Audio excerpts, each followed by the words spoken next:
magandang araw. Ito na naman po si Noel, bahagi ng ensemble ng Endo. At ngayong araw na ito, habang nag-iikot-ikot na naman tayo sa metro at inaalam natin ang sitwasyon ng pangkaraniwang manggagawa at pangkaraniwang Pilipino, nandito ako, may namita ko na bagong friend ulit. Ito po si Kuya. Junel po. Ayan. Hello po, Kuya Junel. Ayan, mga ngamusta muna tayo, ha? Ayan, Kuya Junel.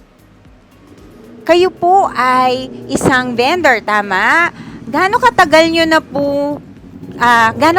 po kayo nagtatrabaho dito? Akong pagsasamahin po, ma'am, is 11 years po sana. Kaso nung naging pandemic po, so inuwian ko po muna yung pamilya ko.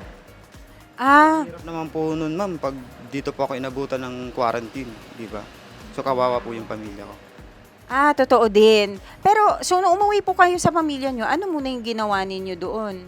Construction po. Marunong din kayo sa construction. Anong, Yung taga-radyo po ako ng crane and taga ano po ng mga backhoe and truck doon sa summer. wow, ang dami nyo naman pala alam gawin, ano? Para sa pamilya, ma'am. Ayun. Okay, so para sa pamilya, kayo po ay pumasok sa construction, tapos bakit po kayo bumalik dito? Tinawagan po ako nung sir ko na balikan na, total free na rin naman yung pandemic. So bumalik po ako dito sa company. Ayan, tas 11 years, matagal-tagal na rin pala, no? Bakit nyo po pinili yung trabahong ito mismo? Actually ma'am, ito po yung trabaho kong unang-una na company. So naging masaya naman po ako sa trabaho ko. So dito na lang po ako nag-stay. Pero kung papipiliin kayo, kung makaka-imagine kayo ng isa nyong pangarap sa buhay, sa palagay nyo, ano po kaya yun? Siguro yung matapos ko yung pag-aaral ko. Okay. Mga anong natapos nyo po ba?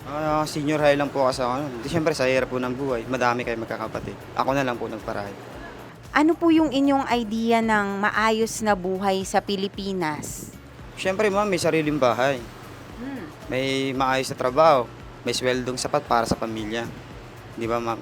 Para kahit papaano po, hindi po ako mag-aalala kung may bibigay ako sa mga anak ko kung sakaling meron silang hihingin sa akin. Bilang padre de pamilya na rin po para sa mga anak ko, gagawin ko po lahat para lang sa kanila.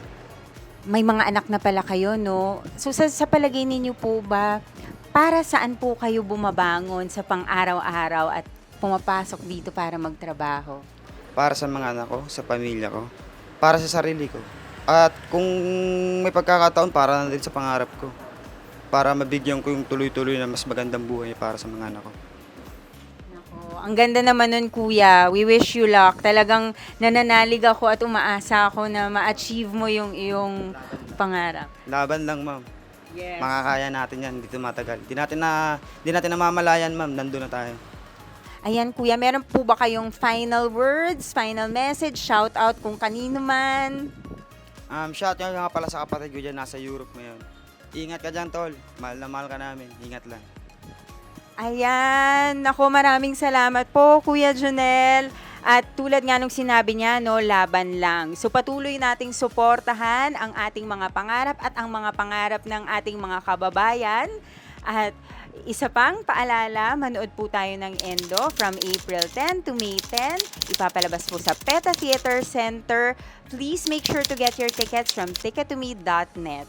Sige, see you there!